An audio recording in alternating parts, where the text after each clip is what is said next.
Hi guys, welcome to Amrutha kitchen Kannada vlogs. ಇವತ್ತು ಏನಪ್ಪಾ ಅಂದ್ರೆ ಈಸಿ ಮೆಥಡ್ ಜೀರಾ ರೈಸ್ ಹೇಗೆ ಮಾಡೋದು ತೋರಿಸ್ಕೊಡ್ತೀನಿ ಬನ್ನಿ. ಒಂದು ಈರುಳ್ಳಿ ತಗೊಂಡು ಸಣ್ಣ ರೀತಿಯಲ್ಲಿ ಕಟ್ ಮಾಡ್ಕೋಬೇಕಾಗುತ್ತೆ.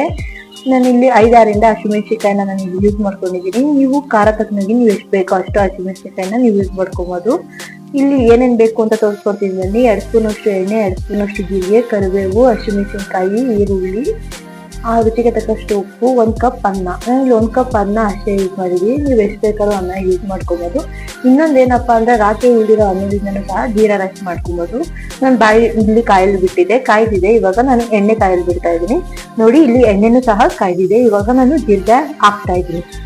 ಜೀರಿಗೆನೂ ಸಹ ಎಣ್ಣೆ ಸ್ವಲ್ಪ ಫ್ರೈ ಮಾಡ್ಕೊಂಡ್ರೆ ಸಾಸಿವೆ ಯಾವ ರೀತಿ ಸಿಡುತ್ತೋ ಅದೇ ತರನೇ ಜೀರಿಗೆನೂ ಸಹ ಸಿಡಿಯುತ್ತೆ.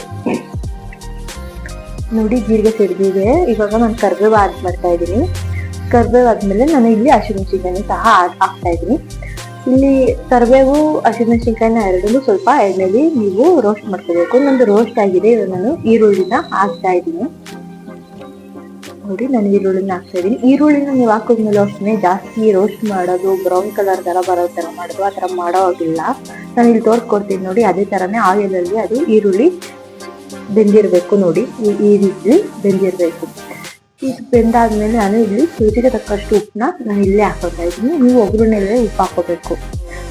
ಉಪ್ಪು ಒಗ್ಗರಣೆ ಹಾಕಿದ್ರೆ ಟೇಸ್ಟ್ ಚೆನ್ನಾಗಿರುತ್ತೆ. ನೋಡಿ, ಇಲ್ಲಿ 1 ಕಪ್ ನಾನು ಅನ್ನ ಹಾಕೊಂತಾ ಇದ್ದೀನಿ. ಅನ್ನನೂ ಸಹ ಅಷ್ಟೇನೆ ನೀವು ರೋಸ್ಟ್ ಮಾಡ್ಕೋಬೇಕು. 2 ನಿಮಿಷ ರೋಸ್ಟ್ ಮಾಡಿದ್ರೆ ಟೇಸ್ಟ್ ಚೆನ್ನಾಗಿ ಬರುತ್ತೆ. ನೋಡಿ, ಈಸಿ ಟಿಫನ್, ಮಕ್ಳಿಗೆ ಬಾಕ್ಸ್ಗೆ ಬೇಗ ಟಿಫನ್ ಮಾಡ್ಬೋದು. ಹಸ್ಬೆಂಡ್ಗೂ ಅಷ್ಟೇ, ನಾವು ಲೇಟಾಗಿ ಇರ್ತೀವಿ ಒಂದೊಂದು ಟೈಮಲ್ಲಿ, ಅವಾಗೂ ಅಷ್ಟೇ ಜೀರಾ ರೈಸ್ ಈಸಿ ಮೆಥಡಿಂದ ನೀವು ಮಾಡ್ಕೊಬೋದು.